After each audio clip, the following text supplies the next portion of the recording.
સાંજે અમે લોકોનું કામ છે કે સૌથી વધારે નશાની હાલતમાં હોય એમના કેસ કરવા. એટલે અમે અમારા ટાર્ગેટ ઉપર નીકળતા હોય છે કે આટલા કેસ આજે કરવાના છે. એમાંથી 15 છોકરા લાવ્યા હોય, એમાંથી 10 છોકરા પટેલ સમાજના હોય છે. અને જે સાયબર ફ્રોડના કેસ આવે છે એમાં 50% પટેલ સમાજ હોય છે. તમારી પાસે પૈસા છે તો સારી જગ્યાએ વાપરો ને. ન માત્ર પાટીદાર સમાજ, તમામ સમાજના યુવાનો જે પ્રમાણે વ્યસનના રવાડે ચડી રહ્યા છે, જે પ્રમાણે અન્ય કુટેવો પણ એમાં વિસરતી જાય છે, આ કુટેવો હોય કે વ્યસન હોય, આ બધી બાબતોથી યુવાનોને દૂર રાખવા માટે પણ સમાજે એક પહેલ કરવી પડશે. સમાજના વડીલો હોય, સમાજના યુવા આગેવાનો હોય, આ તમામ આગેવાનોએ પણ આગળ આવવું પડશે. સમાજના શ્રેષ્ઠીઓ માટે પણ આ કિસ્સો લાલ બત્તી બરાબર છે અને વર્તમાન સરકાર માટે પણ આ કિસ્સો લાલ બત્તી બરાબર છે.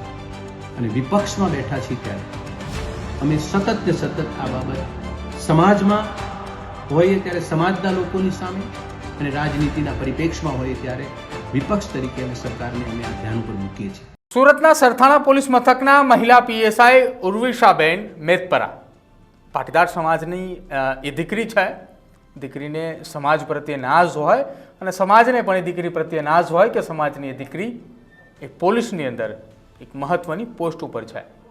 જો કે કાર્યક્રમની અંદર એ મહિલા પીએસઆઈ દ્વારા એક નિવેદન આપવામાં આવ્યું અને એ નિવેદન આપતાની સાથે જ હવે સમાજકારણ અને રાજકારણની શરૂઆત થતી હોય એવું લાગી રહ્યું છે. હું એટલા માટે સમાજકારણ અને રાજકારણની વાત કરી રહ્યો છું કે જ્યારથી આ પાટીદાર સમાજના એ બેન મહિલા પીએસઆઈનું નિવેદન સામે આવ્યું છે ત્યારથી સમાજના આગેવાનો અને સમાજના યુવાનોએ પણ નિવેદન આપવાની શરૂઆત કરી છે. અને વાત એ સુરત શહેરની સરથાણા પોલીસ મથક વિસ્તારની જ હતી. અને વાત એવી કંઈક હતી કે મોડી રાત્રે પોલીસ જ્યારે પેટ્રોલિંગમાં નીકળે છે, દારૂ પીધેલી હાલતમાં લોકોને જ્યારે કેસ કરવા માટેની ડ્રાઈવ ચાલતી હોય છે ત્યારે એ જ્યારે ડ્રાઈવ દરમિયાન 15થી 20 લોકોને જ્યારે પકડીને લઈને આવે છે ત્યારે એ 15-20 લોકોની વાત થતાની સાથે જ મોટી આખાએ મામલે એ ખુલાસાઓ પણ થતા હોય છે. શું કહી રહ્યા છે મહિલા પીએસઆઈ એ તમે પહેલાં સાંભળો. ખાસ હું તમને કહું, જેન્ટ્સ તમે લોકો રાત્રે હું તમને સરથાણા પોલીસ સ્ટેશનની વાત કરું. સાંજે અમે લોકોનું કામ છે કે સૌથી વધારે નશાની હાલતમાં હોય એમના કેસ કરવા.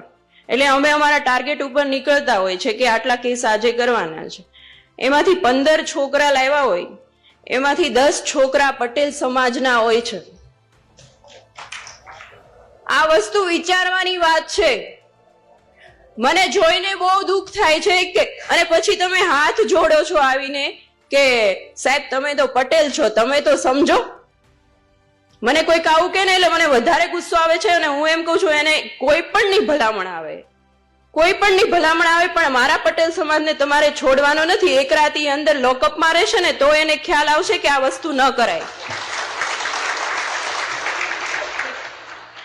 ખૂબ વિચારવાની વાત છે. મારે મતલબ અત્યારે સમાજના તમામ વ્યક્તિ બેઠા છે એટલે હું કહેવા માંગુ છું કે આ વસ્તુ વિચારવાની વાત છે. શું કામ આવું કરો છો? તમારી પાસે પૈસા છે તો સારી જગ્યાએ વાપરો ને. તો આ નિવેદન હતું મહિલા પીએસઆઈ ઉર્વિશાબેન મેદપરાનું. હવે એમના નિવેદન બાદ સમાજના આગેવાનોએ પણ નિવેદન આપવાની શરૂઆત કરી છે, જેમાં કોંગ્રેસના નેતા અને પાટીદાર સમાજના આગેવાન મનહર પટેલે પણ નિવેદન આપ્યું છે કે જે પ્રકારે બેને નિવેદન આપ્યું તેને લઈને ચિંતિત છીએ. સમાજના આગેવાનોએ અને સમાજની સંસ્થાએ વિચારવું જોઈએ. જોકે હવે આખા મામલે પાટીદાર અનામત આંદોલન સમિતિમાં સક્રિય ભૂમિકા ભજવી ચૂકેલા અને સાથે જ યુવા આગેવાન જયેશ પટેલે પણ નિવેદન આપ્યું છે. શું કંઈ કહ્યું આ બંને આગેવાનોએ એ તમે સાંભળો. પહેલા આજે સરથાણા પોલીસ સ્ટેશનના મહિલા પીએસઆઈ બેનશ્રી દ્વારા જે પાટીદાર સમાજના એક કાર્યક્રમની અંદર પાટીદાર સમાજના યુવાનો અંગે જે વેદના વ્યક્ત કરવામાં આવી છે એ વાત સાથે હું કંઈક અંશે સંમત પણ છું. પરંતુ બેન જે વિસ્તારની અંદર પોતાની ફરજ નિભાવી રહ્યા છે, વિસ્તાર 90% પાટીદાર પ્રભાવિત વિસ્તાર હોવાના કારણે ત્યાં મોટા ભાગના કિસ્સાઓ, સારા ખોટા તમામ કિસ્સાઓ, મોટા ભાગના કિસ્સાઓ પાટીદાર સમાજના જ રહેવાના હોય, એક વાસ્તવિકતા છે. પરંતુ સાથોસાથ બેનની જે વાત છે એ વાત સાથે હું એ પણ બાબતથી સંમત છું કે આજના યુવાનો, ન માત્ર પાટીદાર સમાજ, તમામ સમાજના યુવાનો જે પ્રમાણે વ્યસનના રવાડે ચડી રહ્યા છે, જે પ્રમાણે અન્ય કુટેવો પણ એમાં વિસરતી જાય છે, આ કુટેવો હોય કે વ્યસન હોય, આ બધી બાબતોથી યુવાનોને દૂર રાખવા માટે પણ સમાજે એક પહેલ કરવી પડશે. સમાજના વડીલો હોય, સમાજના યુવા આગેવાનો હોય, આ તમામ આગેવાનોએ પણ આગળ આવવું પડશે અને યુવાનોએ પોતે પણ સમજવું પડશે કે આ વ્યસન જે છે એ ભવિષ્ય માટે ખૂબ ખતરનાક સાબિત થનારું બની રહેશે. જેથી કારણે વ્યસન, અન્ય કુટેવો આ બધાથી દૂર રહીને પોતાની સારી કારકિર્દી બનાવવામાં અત્યારે પોતાનો સમય આપે એવી તમામ યુવાનોને હું આ તકે અપીલ કરું છું.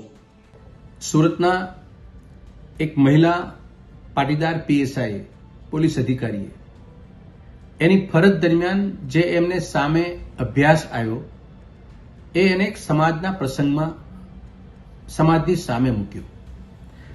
એમને કહ્યું કે અમે જ્યારે અમારી ફરજ દરમિયાન જ્યારે અમે આ નશાખોરી કરતા યુવકોને અમે પકડતા હોઈએ છીએ એમાં 15-10 પાટીદાર સમાજના યુવકો હોય છે અને સાયબર ક્રાઇમના જે ગુના બને છે એમાં 50% જેટલા ગુનાના આરોપીઓ એ પટેલ સમાજના હોય છે.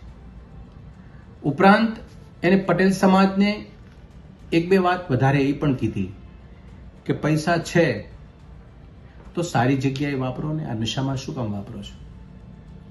એને એ પણ કીધું કે પટેલ સમાજની જે શાખ હતી એ આજે કંઈ ને કંઈ ભૂસાઈ રહી છે. એમને એ પણ કીધું કે પટેલ સમાજ એક ભદ્ર કોમ છે અને સમાજે આવા ગુના કરનારા યુવકોના માવતર તરીકે અમારી સામે હાથ ન જોડવા જોઈએ. એ યુવકોને અને એના મા બાપને અને સમાજને આ એનો વાસ્તવિકતાનો ફરજ દરમિયાન અરીસો મૂક્યો છે. આ એક ગંભીર બાબત છે. એક સમાજના એક પ્રહરી તરીકે, ખાસ કરીને જે જાહેર જીવનમાં છે, જે સમાજનું નેતૃત્વ કરે છે, સમાજ ઉત્થાનની જે લોકો પ્રવૃત્તિ કરે છે, એની દ્રષ્ટિએ આ ખૂબ અગત્યનો અને ગંભીર મુદ્દો છે.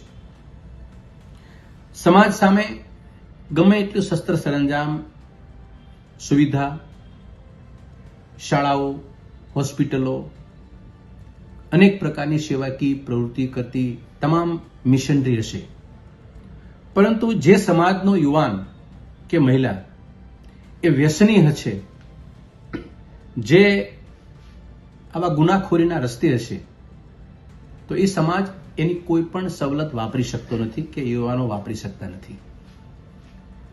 સંઘર્ષનો રસ્તો એક પાટીદાર સમાજ સાથે વણાયેલો રસ્તો છે. સમાજ ક્યારેય ટૂંકો રસ્તો નથી કરતો, પરંતુ હમણાં ઘણા વર્ષોથી આપણને આ સમાચાર છાપાઓમાં અને ટીવીની સ્ક્રીન ઉપર જોવા મળે છે. એક પાટીદારના દીકરા તરીકે અમે પણ આ ગંભીર પરિસ્થિતિની સહજ રીતે સ્વીકારી શકતા નથી.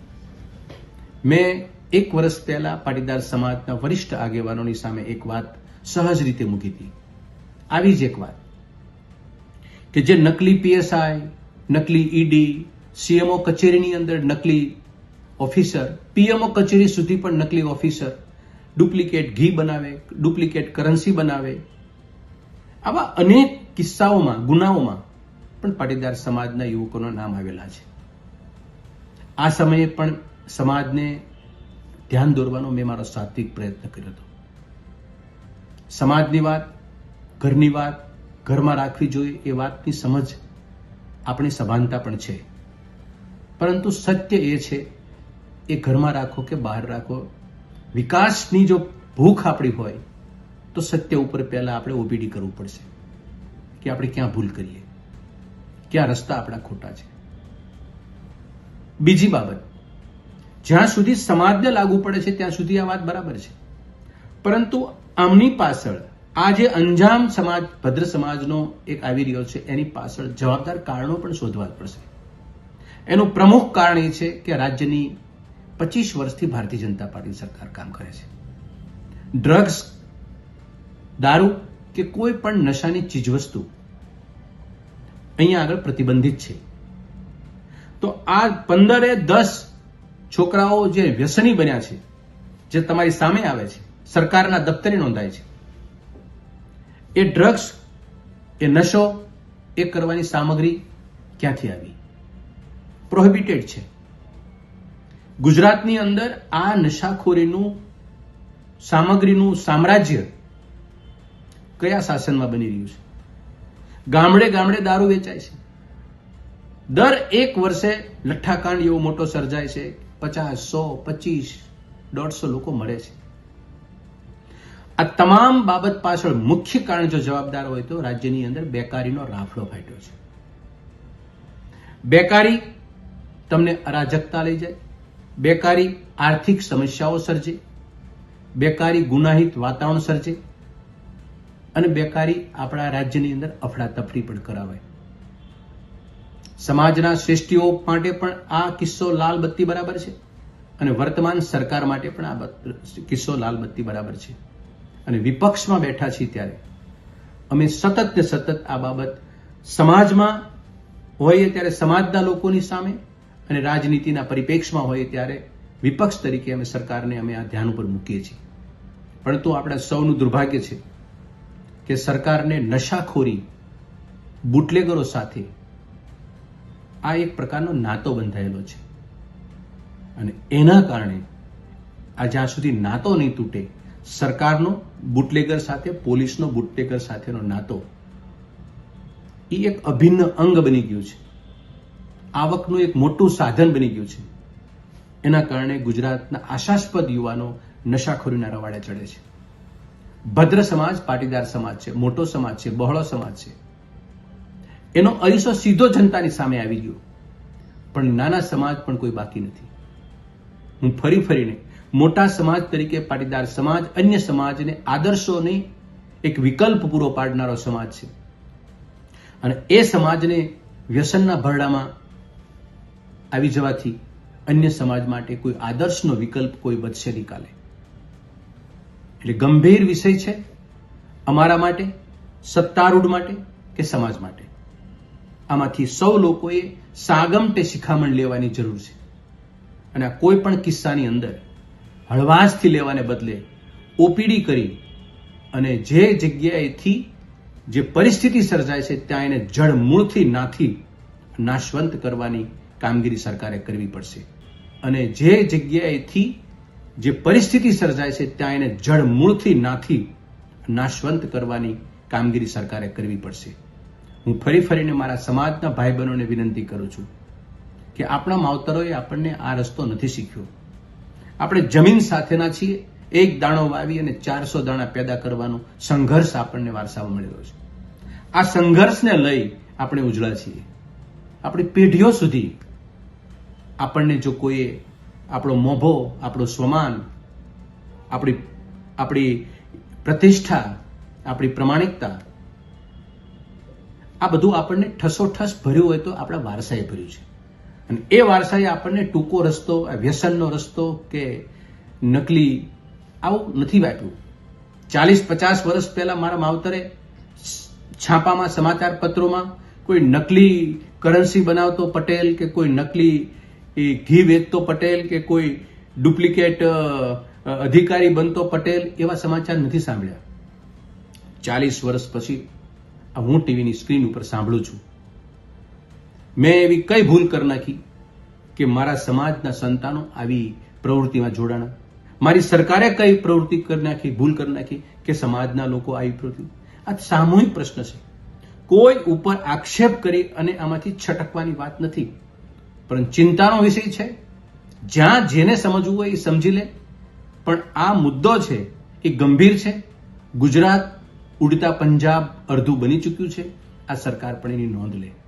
ખેદ વ્યક્ત કરતાની સાથે મારા સમાજમાં જે ઘટનાઓ ઘટી રહી છે એનું દુઃખ છે અને જે મહિલા પીએસઆઈ તરીકે જેમને પીડા અને વ્યક્ત કરી સમાજની સામે જે મૂકી એ એમની પણ વાત વાજબી છે અને સૌ સમાજના શ્રેષ્ઠીઓએ આની અગ્રિમતા ધોરણે ગંભીરતાથી નોંધ લઈ અને આવા કિસ્સાઓ નશ્યત કરવા માટે આયોજન કરે એ એકમાત્ર વિકલ્પ છે એવું મને લાગે છે.